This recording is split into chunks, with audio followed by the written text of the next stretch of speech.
I've been reading a lot of different Steven Universe AUs at the moment, including Disarmed and the Black Pearl, and I think that's the reason that this one called Steven Universe Amalgam keeps popping up on my timeline. This AU was created by Hero Brina, or aka GB37. While it is pretty short, it was surprisingly very good.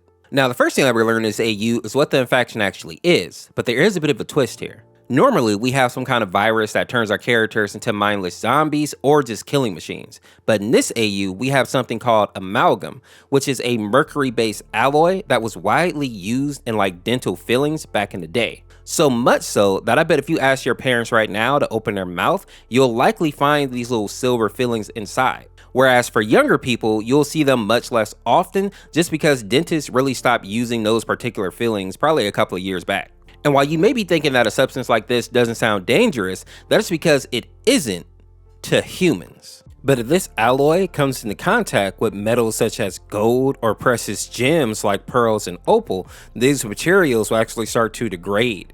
And since Steven Universe is all about crystal gems, I'm sure you can start to piece together why this substance is really bad news in this AU. Now, as we start going through some of the stages, the gem that is used in the example is lapis, who is happy and healthy here, but once they come into contact with the amalgam, they start to get symptoms, which include dizziness, a weakened body, and powers, on top of getting a fever and feeling like they need to throw up. And one small detail that is a really big deal is that once the amalgam gets onto a gem, it's almost impossible to get it off.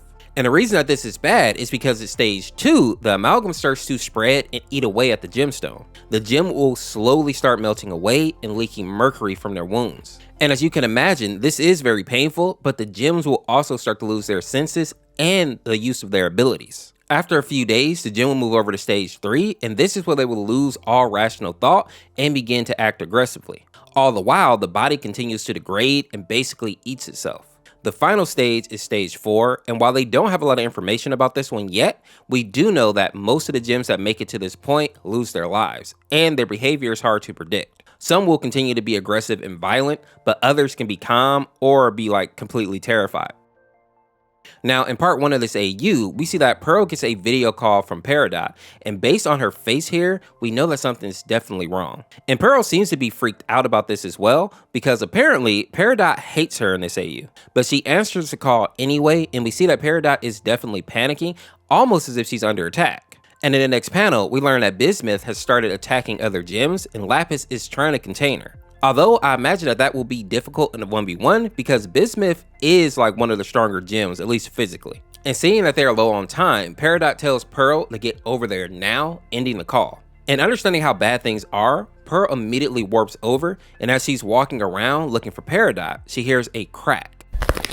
And when she looks down, we see that she has stepped on a gem, and we learn that this is actually Jasper. But she doesn't have time to wonder what happened because Peridot calls out to her. In this panel, we learn that Bismuth actually got into a fight with Jasper, which is why they got poofed. And now Lapis is fighting Bismuth one-on-one.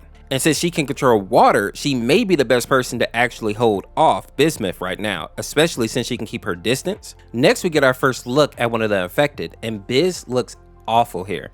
You can see that the rust is slowly taking over her body, one of her eyes is missing, and she looks completely miserable, as if she doesn't want to be doing what she's doing, but she's no longer in control. The next chapter starts with Pearl going into a state of shock for a moment, trying to figure out how this could have happened. But luckily, Peridot is there to snap her out of it, reminding her that she needs to get over there and help Lapis. And to her credit, she wastes no time getting up and getting to work, telling Lapis to trap Bismuth while pulling out her spear. And just as I suspected, Lapis isn't able to hold Biz for long, so even though Pearl feels awful about this, she stills her resolves, cocks back, and throws her spear right into Bismuth's face. And to my surprise, this isn't enough to actually put her down, forcing Pearl to ask Lapis for a hand. And then we see her lift Pearl into the air and toss her over to Bismuth, allowing her to pull out another spear and plunge it right into her back, causing her to poof and leaving behind her corrupted gem. And if we zoom in here, we can see that it is leaking mercury, which is why Peridot tells Pearl not to touch it.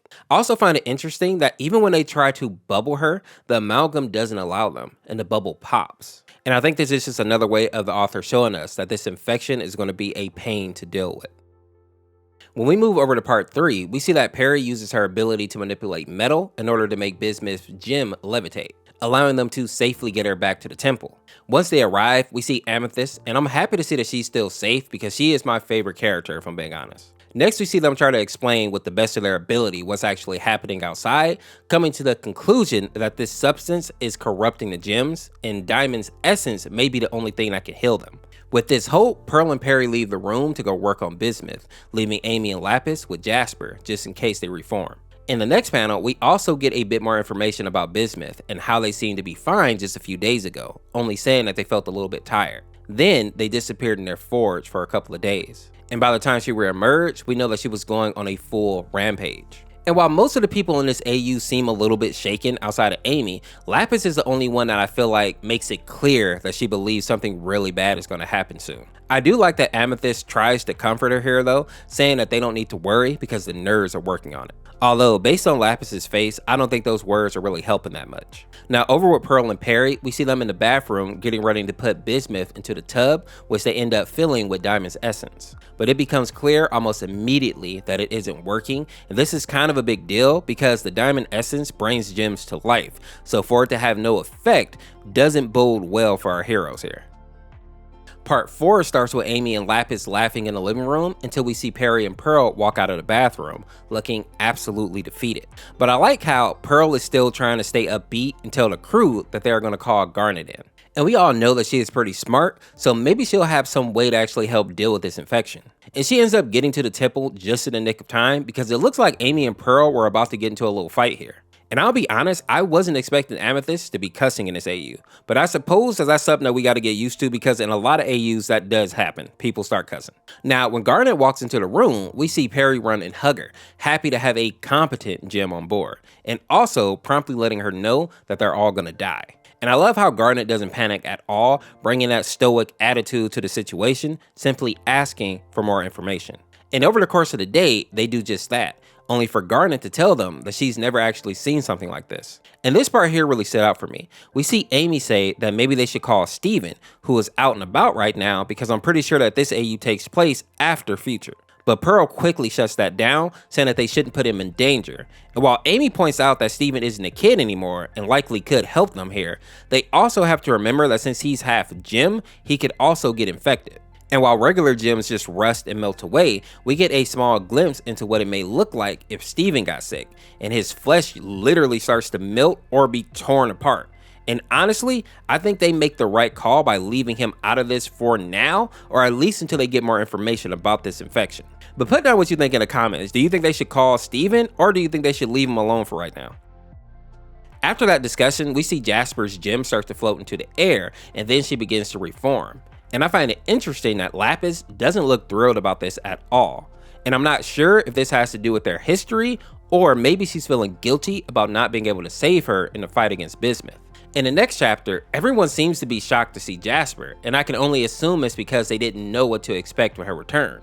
Garnet seems to be the only one that really welcomes her back, while Lapis is curled up in the bed here, seemingly depressed. And even when Perry comes to check on her, she doesn't really respond, leaving Perry looking distressed, but not knowing what she can do to actually help. And then we see Lapis begin to cry throughout the night. The next morning, she wakes up and she makes her way downstairs, only to be met by Jasper, who immediately starts giving her crap about sleeping like a human. And while Lapis seems to be fine with just ignoring the jab, when she actually looks at Jasper, she notices some of the amalgam is on her nose, meaning that Bismuth didn't just poof her, but was actually able to infect her. And even though she claims to be fine, we all know that she's definitely not, or at least she won't be for very long. But she's convinced that a little liquid won't be able to stop her, although based on Lapis's face here, she knows exactly what we know. And wanting to contain Jasper, she uses the water from the sink in order to put Jasper in chains, which she is clearly not happy about. And she tells Lapis that she really hasn't changed, which is a callback to the final episode of season 1 called Jailbreak, if I remember correctly. And that's the episode where Lapis has Jasper chained at the bottom of the ocean floor. And in this panel, we see Lapis is having flashbacks about that time period and questioning if she's actually doing the right thing. And while I understand why she's having doubt, I think she's making the right call here. If she doesn't contain Jasper, she can end up infecting the whole house. And I love that in the final panel, she comes to terms with this and says, I guess there are some people who simply can't change. That goes for both of us. And I think she says this because she knows that Jasper is too arrogant and also low-key too insecure for them to trust her to move around freely with this infection. And after seeing how much trouble they had trying to fight Bismuth, they can't afford to allow another infected to run free. And as of right now, this is where the AU actually ends. I really hope that the author ends up finishing this one because the story is very interesting as of right now. I'm very curious to see if they will bring Steven and some of the other characters into the situation as well in the future. Because while I understand that they want to protect him, he is a full-grown adult in this timeline, and at the very least, he will probably be able to lend some support in future battles if any other gems are infected out there. And also, I just think it's kind of odd to have a Steven Universe AU where Steven isn't present at all. But with that being said, if you enjoyed this video, check out this video on the screen here, and also let me know if you want to see some more Steven Universe videos on the channel. Leave some in the comments if you know any. Hit that join button to become a member of the Orseofkorse, and we will see you next time with another one. Peace, peace.